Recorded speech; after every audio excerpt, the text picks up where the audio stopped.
in Yavapai County, Arizona Territory, on the 13th of December, 1883, at a way station on the old Beale Road 40 miles east of Williams. A woman of 23 watched her stepmother take $61 out of her carpet bag in front of 9 other people, and then explained to all of them why it had never been hers. The station smelled of wet wool and coal oil, and the mutton stew nobody had finished. There was a storm coming down off the mountain. Every man in that room had been watching the light go the color of a bruise since 3 o'clock. And the westbound coach standing in the yard was the last one the company meant to run before the road closed for the season, and there were 9 seats on it and 11 people wanting them. You will want to hear this from me and not from her, Hester Carew said to the station agent, holding the money, speaking loud enough for the room. This girl took $340 off my husband in Flagstaff in November. This is what is left of it. I am taking back what belongs to my family, and I would advise you not to extend her credit, nor a bed, nor anything else, because she is a thief, and I am sorry to say it of my own husband's daughter, but there it is. Tamsen Carew stood in the middle of that room with her hands open at her sides. She had earned every dollar of that 61 over 2 years at a boarding house in Flagstaff at $4 a week, and her keep. And she had counted it into a stocking every Saturday of those 2 years. And she had bought her own seat on that coach with it the week before. She did not steal $340 from her father.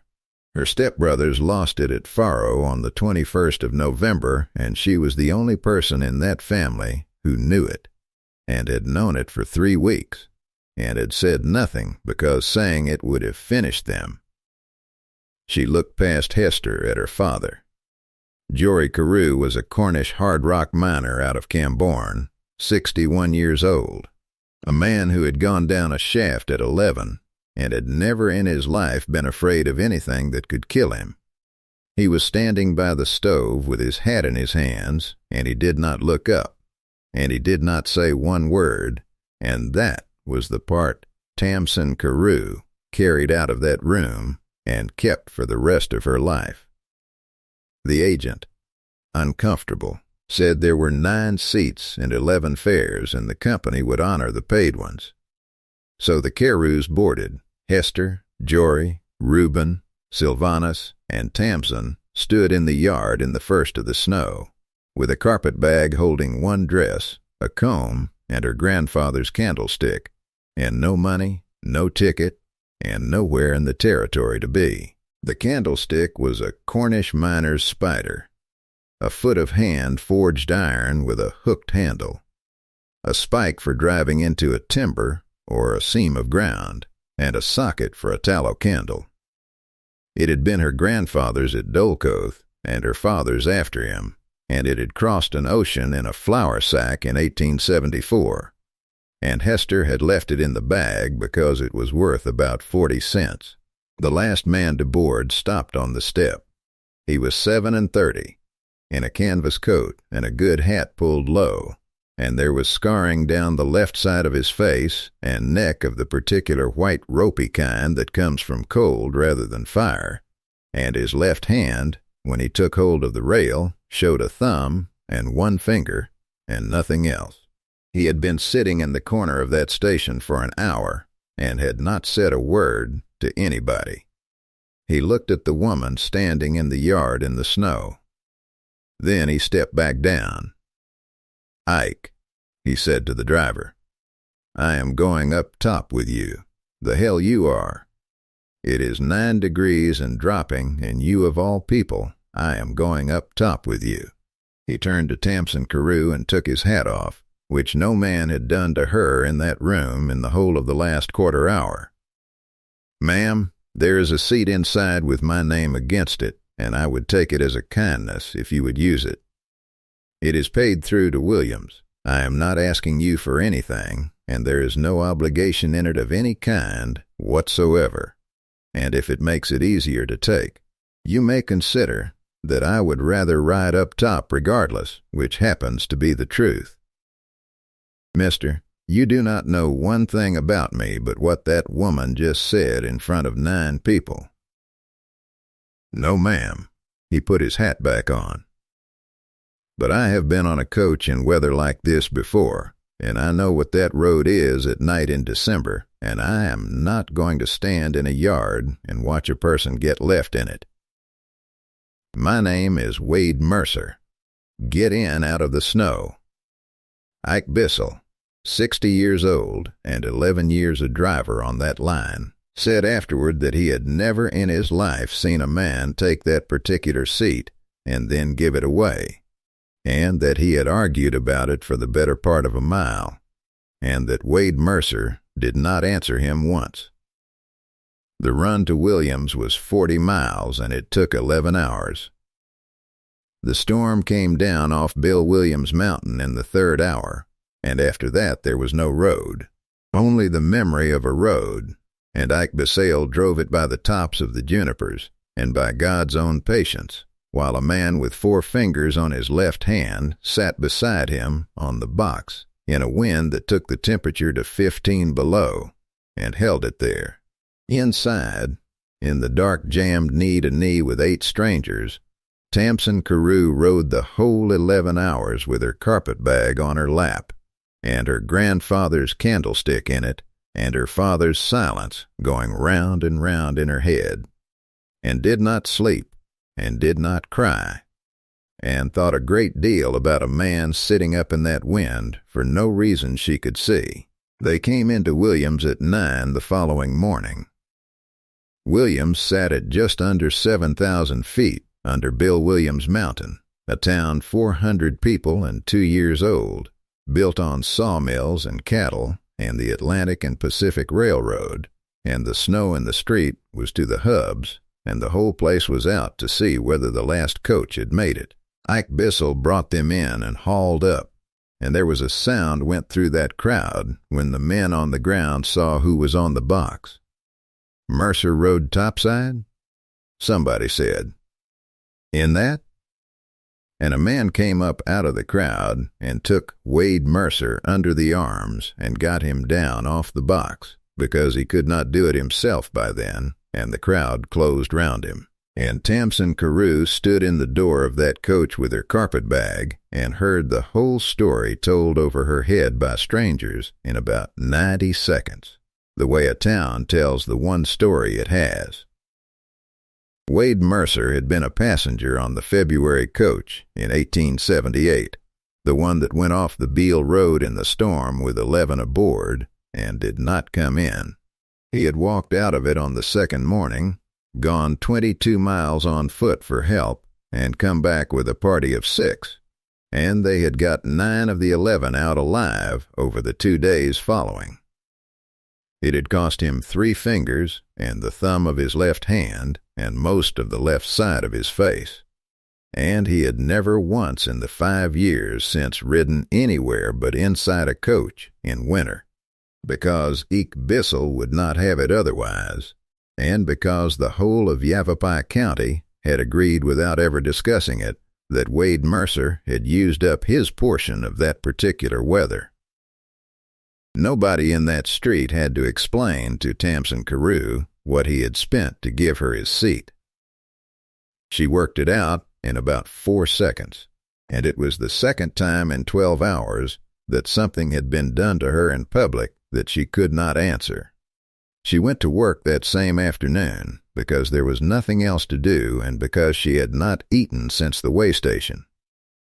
Dosha Prine kept the cookhouse that fed the Saginaw mill crews, 90 men through the door twice a day, and she was 58 and had come out from Missouri in 1871 and had buried a husband and built the business herself, and she hired Tamsin Carew at $2 a week and a cot off the kitchen after watching her break down a beef quarter for 11 minutes without being asked twice about anything. "I heard what they said about you at Beale Spring," Dosha said that first evening. "Word came in on the coach with you. I want you to know I heard it, and I want you to know I hired you anyway, and I am not going to ask you whether it is true. Because if it is true, you will steal from me, and I will find out. And if it is not true, then asking is just one more person putting it to you." She wiped her hands. "There is your cot. Supper is at 5, and breakfast is at 4, and I do not tolerate lateness or self-pity, and you have earned neither one so far." Tamsin Carew was 7 days in that town before she saw Wade Mercer again, and when she did, he had frost damage on both ears and 3 toes he nearly lost, and he was walking with a stick, and he made no reference to any of it whatever.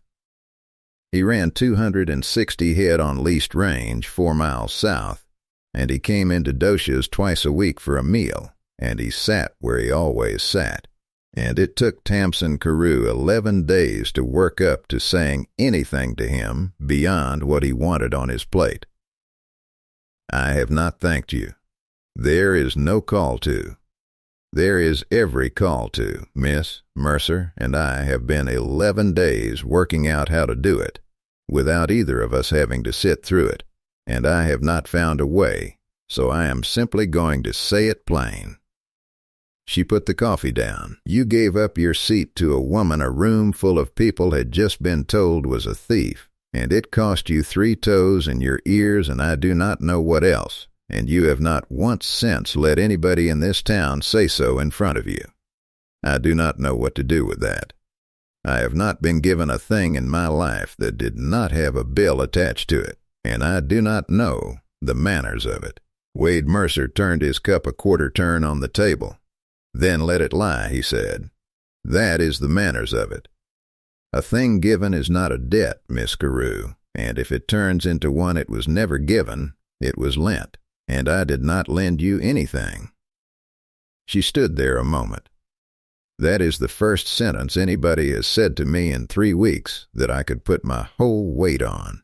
"Then put your weight on it," said Wade Mercer, "and eat something. You have got a jaw on you like a fence rail, and Dosia will have my hide." The weeks that followed had a shape to them, and the narrator will not pretend they were eventful, because their quiet was the whole of their worth. She cooked for 90 men twice a day and got good at it fast. She learned the town. She sent 1 letter to her father, care of the company office at Ehrenberg, and got nothing back, and stopped. And she walked. On the one afternoon a week, Dosia turned her out of the kitchen, up the shoulder of Bill Williams Mountain on the Wood Road, because she had grown up in a mining family in a mining country, and had never once in her life been able to walk past a hole in the ground without looking into it. Wade Mercer walked with her twice in January, both times because she asked, and once because he had been hoping she would.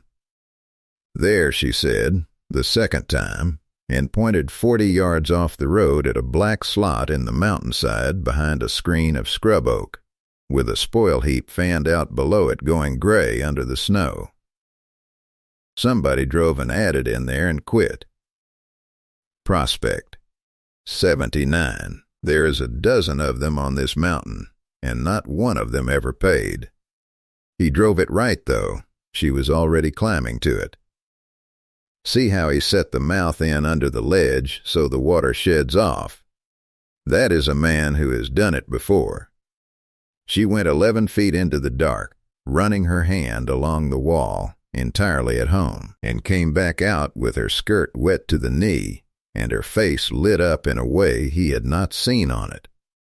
40 feet, near enough, and dry the whole way, and the ground is sound. My grandfather would have called that a good hole. You are the first person in 5 years to be glad about that hole, Miss Carew. My people have been Cornish miners 9 generations, Mr. Mercer. I was in a level at Dulcoth on my father's shoulders before I could read." She was scraping her boots.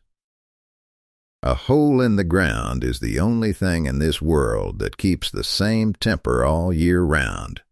It is 50 degrees in there in July, and it is 50 degrees in there tonight, and there is not a house in this town you can say that of. Wade Mercer remembered that. The narrator would like it noted that he remembered it, and that neither of them had the least idea, on a Sunday afternoon in January, why it would matter. They stood close in the mouth of that adit for a moment longer than the conversation strictly required, out of the wind. Close enough that she could see the fine white lines of the cold scarring at his jaw, and he could see that she was looking at them and was not looking away. "It does not trouble me," she said, "in case that is what you are waiting to find out. It troubles most people. I am not most people, and you are not either, and I would take it as a kindness if we could both stop being surprised about it." Neither of them closed the distance. He stepped back into the wind first and held the scrub oak aside for her, and they walked down the wood road talking about cattle prices, and both of them thought about that mouth of that adit a good deal more than either let on. Before the trouble came up the Prescott Road, and it did, in the second week of February, on paper, with a seal on it, there was a good 6 weeks in that town, with a woman cooking for 90 men, and a man walking a wood road on Sundays who had not walked it with anybody in 5 years. If you have stayed with this story this far, stay a little longer. What comes next is the part that changes everything. And if you find yourself moved by tales of love that survived the worst the West could throw at them, the bell beneath this story is how we keep meeting like this. Deputy Sheriff Orrin Vale came into Williams on the 11th of February with a warrant sworn out at Prescott on the complaint of Hester Carew for the larceny of $340. He was 45, and he was not, the narrator will be fair, a wicked man. He was a tired man on a county salary who was paid $4 in mileage for every prisoner he delivered to the county seat, and who had worked out some years before that the easiest thing a deputy can do with a sworn complaint is serve it and let the court do the thinking. He came into Dosha Prine's cookhouse at 11 in the morning and read the warrant out in front of 40 men eating dinner. "There is a coach out Wednesday," he said. "You will go down to Prescott and answer it there." On whose evidence? On a sworn complaint, miss, which is all the evidence a warrant wants. It was Wade Mercer who stood up from his table. Vale, he was quiet, and the room went quiet with him. That complaint is sworn by a woman who took $61 out of this woman's own bag in front of 9 witnesses at Beale Spring on the 13th of December, and I was one of them, and Ike Bissell was another, and the station agent was a third. You have got a complaint from Prescott. I have got 3 witnesses standing in this county who watched the alleged thief get robbed. Then they can come to Prescott and say so. In February. Over that road. That is not my affair, Miss Mercer. No. It is mine. I will post whatever bond this county wants, and I will stand it myself. And I am telling you in front of 40 men that if you take that woman down that road in this weather for $4 and mileage, this county is going to hear about it for 20 years. A bond is set at Prescott by a judge, not at Williams by a cattleman. It cost him. The narrator sets that down plainly. There were men in that room who owed him their lives or their fathers' lives, and there were also men who bought cattle and lent money and sat on juries, and a man does not call a deputy sheriff a mercenary in public in a small town without paying something for it. 2 contracts he had for spring beef did not renew that year.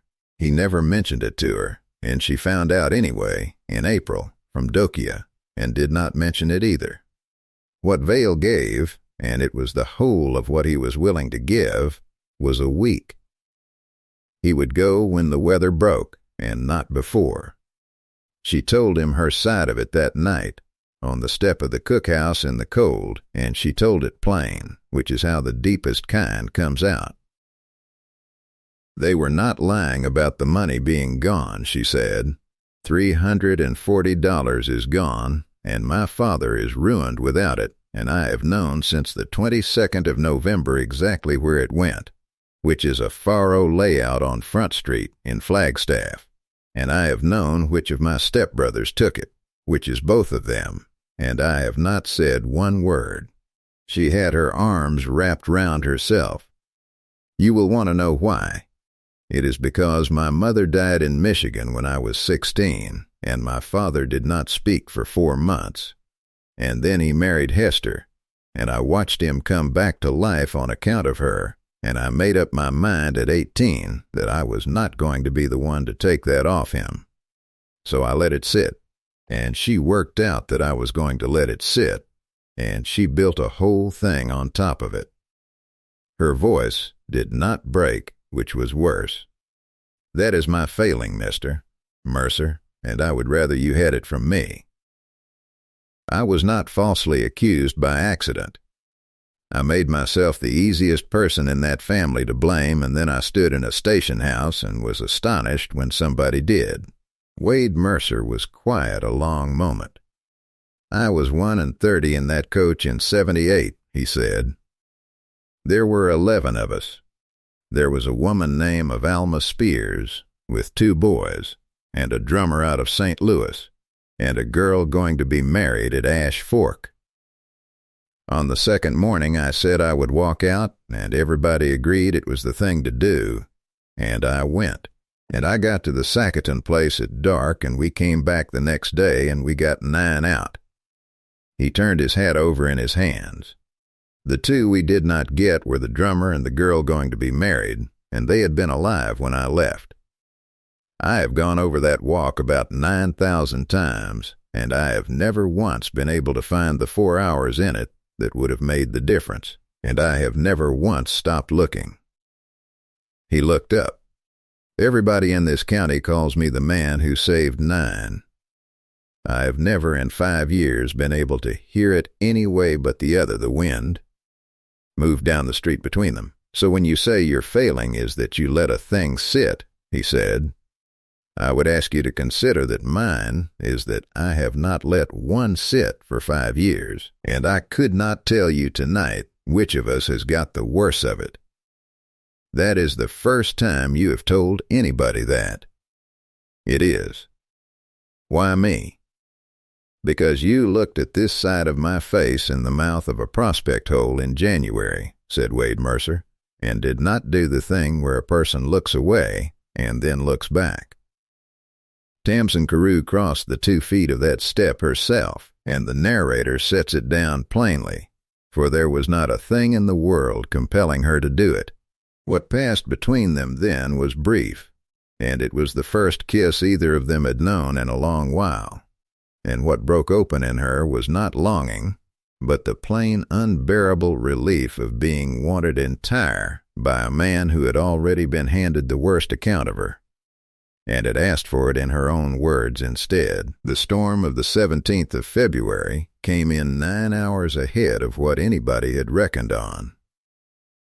Orrin Vale had his prisoner in a hired rig on the Prescott Road by 7 that morning under a sky that was, Ike Bissell told him in the street, and told the county afterward, no kind of sky to start out under.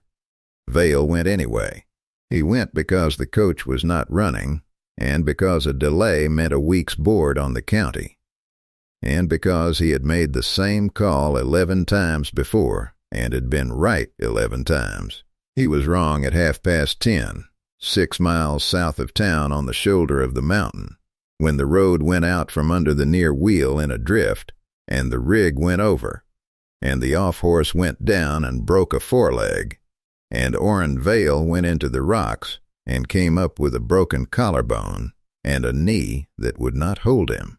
Tamsin Carew was thrown clear into soft snow, and got up with nothing worse than a cut mouth, in a wind she could not stand upright in, 11 miles by road from anywhere, with a man on the ground who could not walk, and a horse that had to be shot, and one that had run. She had 2 hours of light, at the outside, and she was 3/4 of a mile below a black slot in a mountainside behind a screen of scrub oak that she had walked into 11 feet in January. She got Orrin Vale up that 3/4 of a mile in a little under 2 hours. The narrator will not dress that up. She cut the traces off the dead horse with Vale's own knife and made a drag of the seat cushions and the lap robe, and she hauled a man of 11 stone up a mountainside through drifted snow in a whiteout, in stages of 40 feet, with a rest between. And when he told her twice to leave him, she told him twice that she had no intention of explaining to the county attorney how she had come to lose her own arresting officer. She got him into the adit at 12:30. Then she went back out, twice, for the lap robe and the grain sack, and the broken shafts of the rig, and she built a wall across the mouth of that hole, out of the spoil rock at the entrance, and the seat leather and the sack, working from the sides in, leaving a hand's width at the top, exactly as her grandfather at Dulcoth and her father at Calumet had shown her that a man walls off a working to hold the air and the heat.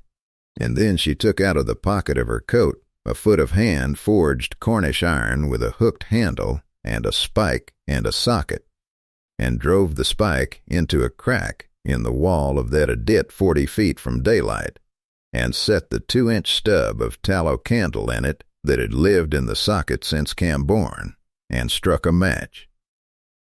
"That will burn about 4 hours," Orrin Vale said, from the floor. "It will burn about 4 hours, and then I will put out the light and we will sit in the dark. And we will be 50 degrees in here either way," said Tamsin Carew.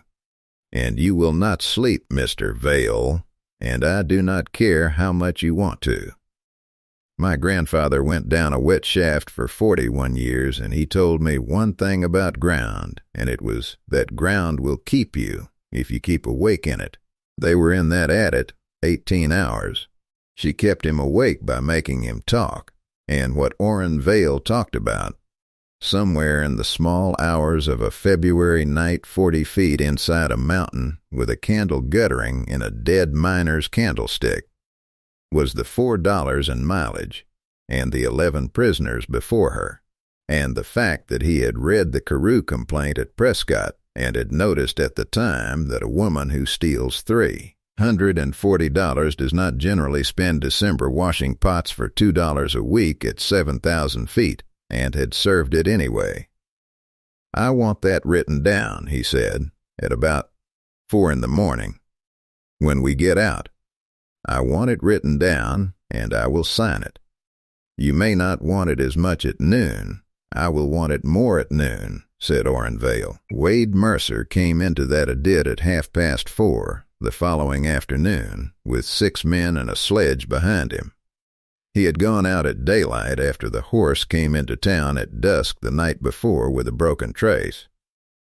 He had gone out with a stick still in his hand and both ears gone raw from December, and every man in Williams telling him he had no business on that mountain in that weather, and he had walked the Prescott road to the wreck and stood over a dead horse and a broken rig and no bodies, and had then turned and looked 3/4 of a mile up the shoulder at a screen of scrub oak, and had said out loud to 6 men who had no idea what he was talking about, "She went to the hole."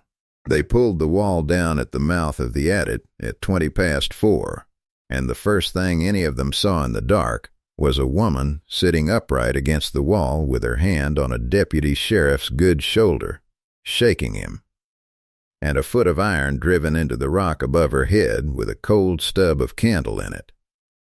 Nobody died. That is the whole of the sentence, and it is the only one that mattered to Wade Mercer, who sat down on the spoil heap outside that adit in front of 6 men and put his face in his one whole hand. Orrin Vale's statement was written down on the 21st of February and sworn before the justice at Williams and forwarded to the county attorney at Prescott, and it was the beginning of the end of the Carew complaint rather than the end of it, and the narrator will be honest that the law took until June. What finished it was Ike Bissell, who drove down to Prescott in April on his own time and without being asked, and the station agent from Beale Spring, who came the same week, and the two of them together put the 13th of December in front of the county attorney in a form he could not read around. The complaint was withdrawn in the June term. Hester Carew was not prosecuted for the false swearing, the county attorney taking the view that the family had troubles enough, which Tamsen thought was the wrong decision and said so, and let go of. Reuben and Sylvanus Carew were another matter, the faro layout on Front Street having kept a ledger, as such places did. Neither went to prison. Both went to work, which their mother had never in her life required of them. Jory Carew wrote to his daughter once, in the August of 1884, from Ehrenberg. It was 4 lines long, and it said that he had been in the wrong room at the wrong minute, and had not opened his mouth, and that he did not ask her pardon because he did not think he had any business asking for it, and that he thought of her every day. She wrote back. They wrote perhaps twice a year for 11 years until he died, and she never went to see him and he never came, and the narrator declines to pretend that was mended, because it was not, and some things are not. Orrin Vale was not reappointed the following year, which he had expected, and he took the mail contract on the Ash Fork Road and carried it 11 years, and was the most cautious man about weather in the northern half of that territory. Wade Mercer and Tamsen Carew were married at Williams in the October of 1884. They ran cattle south of the mountain for 31 years. She kept the books, and he kept the range, and they had 2 daughters and a son, and she went into a hole in the ground somewhere on that mountain at least once a year for the whole of her life, purely for the pleasure of it, which her children thought was the strangest thing about their mother, and which their father never once remarked upon at all. The candlestick hung on a nail beside the kitchen door of that house for 31 years, and it was not an ornament. It was used. It went into every root cellar and every crawl space and every dark corner of that outfit for 3 decades, and it was taken down on the 17th of February every year of that marriage, and set on the table with a fresh candle in it and lit, and nothing was said over it, because nothing needed saying. Their eldest daughter carried it to a house of her own in 1911, and her son carried it to another in 1946, and there is a foot of hand forged Cornish iron with a hooked handle and a spike and a socket on a mantel in Yavapai County, Arizona, today, and the family that owns it can tell you, if you ask them, exactly what it was doing 40 feet inside Bill Williams Mountain on the night of the 17th of February, 1884. If your heart has ever leaned toward a story where love arrived quiet and stayed long enough to change everything, then this story was for you. Out on the high pine country under Bill Williams Mountain, where the wind keeps the only memory of what was, the love between Wade Mercer and Tamsen Carew became the kind that does not need anybody to remember it to be real, though that town remembered it anyway. Every winter, every time the first hard storm came down off the mountain, and somebody in a warm room said the thing they always said, which was that there had been a man once who gave up his seat and rode up top. If stories of frontier love that endured through hardship, prejudice, and the kind of silence only the West knows speak to you, follow the lonesome trail for more. Here, the love stories are quiet, the courage is real, and the last word is always worth the wait. Until the next trail.